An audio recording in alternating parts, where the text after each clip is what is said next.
성도 여러분, 오늘 우리는 욥기 21장부터 24장까지의 말씀을 통해 우리 눈으로 이해하기 어려운 현실 속에서도 여전히 살아계신 하나님의 공의에 대해 함께 묵상하려고 합니다. 욥은 지금 매우 혼란스러운 상태입니다. 그러나 친구들은 계속 욥에게 말합니다. 악인은 결국 망해버린다. 의인은 결국 복을 받게 된다. 라고 말합니다. 그런데 욥의 눈으로 이 세상을 바라보니 현실은 꼭 그렇게 보이지 않았다라는 것입니다. 왜냐하면 악한 사람들이 오히려 더 잘 살고 있습니다. 악한 사람들이 더욱 큰 권력을 누리고 있습니다. 또한 악한 사람들이 더 평안하게 살아가는 것처럼 보입니다. 반면에 정직하게 살고자 하는 사람들은 눈물 속에서 살아갑니다. 그래서 욥은 묻습니다. 왜 이런 일이 일어나는가? 여러분, 우리도 인생을 살아가며 같은 질문을 할 때가 있지요. 왜 성실한 사람이 더 힘들게 살아야 하는가? 왜 악한 사람이 더 잘 되는 것처럼 보이는가? 왜 하나님은 당장 악을 막지 않으시는가? 오늘 말씀은 바로 그런 질문 앞에 서 있는 우리에게 중요한 믿음의 길을 보여주고 있습니다. 비록 지금은 다 이해할 수 없어도 하나님의 공의는 결코 사라지지 않는다는 것입니다. 첫 번째로 우리는 눈앞의 현실 때문에 흔들릴 때가 있지요. 욥도 이해되지 않는 현실 앞에서 깊이 고민했습니다.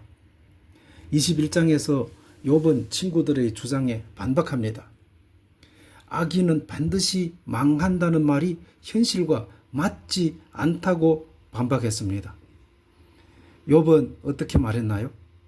욥은 악인들이 오래 살기도 하고 악인들이 재산도 늘어나고 악인들이 두려움 없이 살아가는 것처럼 보인다고 말했습니다. 성도 여러분, 우리도 세상을 살다 보면 마음이 흔들릴 때가 있습니다. 정직하게 사는 사람들이 오히려 힘들어 보이고 욕심대로 살아가는 사람이 오히려 더 형통해 보일 때가 있습니다. 그럴 때 우리는 속으로 묻게 됩니다. 하나님은 정말 보고 계시는가? 하나님은 왜 악을 그냥 두시는가? 하지만 중요한 것은 그 질문 자체가 아니지요. 욥도 질문했습니다. 다윗도 질문했습니다. 하박국 선지자도 하나님께 물었습니다. 우리도 당연하게 질문할 수 있지요. 중요한 것은 그 질문 속에서도 하나님을 떠나지 않는 것이 가장 중요한 것입니다. 왜냐하면 믿음이라는 것은 모든 것을 다 이해해서 생기는 것이 아니기 때문이지요. 이해되지 않는 순간이라도 하나님을 붙드는 것이 믿음입니다. 도안교회의 형제자매님들, 우리가 정말 이해되지 않는 일들이 우리 눈앞에 벌어진다 하더라도 하나님을 꼭 붙들고 놓지 않은 저와 여러분이 되시기를 소망합니다. 두 번째로 하나님이 침묵하시는 것처럼 보여도 하나님은 여전히 일하고 계십니다. 하나님의 침묵은 하나님의 부재가 아니지요. 22장에서 엘리바스는 또다시 욥을 정죄합니다. 그는 아무 근거도 없이 욥이 악한 삶을 살았다고 몰아갑니다. 그리고 어떻게 말했나요? 회개하면 하나님이 다시 복을 주실 것이다 라고 욥에게 말했습니다.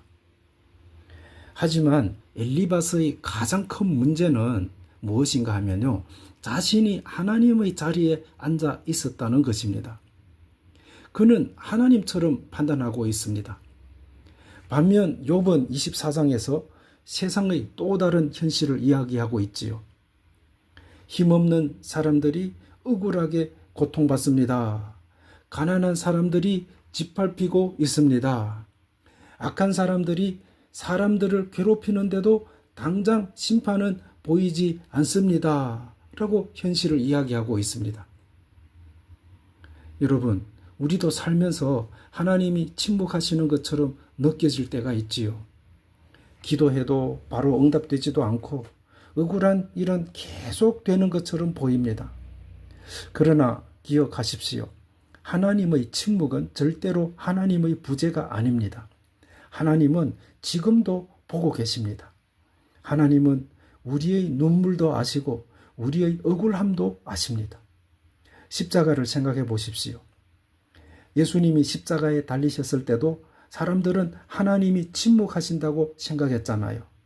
하지만 하나님은 그 가장 깊은 침묵 속에서 인류의 구원을 이루고 계셨습니다. 그러므로 도하는 교회의 형제자매 여러분, 지금 이해되지 않는 시간이 있다 해도 하나님은 여전히 일하고 계시기 때문에 여러분 인내하며 성리하는 삶을 사시기를 주님의 이름으로 축복합니다. 세 번째로, 하나님의 때는 더디게 보여도 반드시 이루어집니다. 우리는 끝까지 하나님의 공의를 신뢰해야 합니다. 욥은 아직까지 모든 답을 얻지 못했어요. 왜 이런 고난이 왔는지 완전히 알지 못합니다. 하지만 그는 점점 한 가지를 배우고 있습니다. 사람의 판단은 불완전하지만 하나님의 판단은 완전하다는 것을 배우고 있는 중입니다. 여러분, 우리 인생에도 당장 설명되지 않는 일들이 있습니다. 당연히 억울한 일도 있습니다. 그러나 왜 이런 일이 일어나는지 도무지 이해되지 않는 순간들도 있지요. 하지만 성경은 분명히 말씀합니다. 하나님의 공의는 결국 드러나게 된다는 것입니다. 하나님의 때는 사람이 보기에는 느려 보일 수가 있습니다. 그러나 결코 틀리지 않습니다. 십자가도 마찬가지였지요. 사람들은 예수님의 죽음을 실패라고 생각했고 모든 것이 끝난 것처럼 보았지요. 하지만 하나님은 사흘 뒤 부활로 응답하셨습니다. 하나님의 역사는요, 언제나 인간의 생각보다 더 깊고 더 큽니다. 그래서 믿음의 사람이라면 당장의 결과만 보지 말고 낙심하지 말아야 됩니다. 눈에 다 보이지 않아도 하나님의 손길을 신뢰해야 합니다.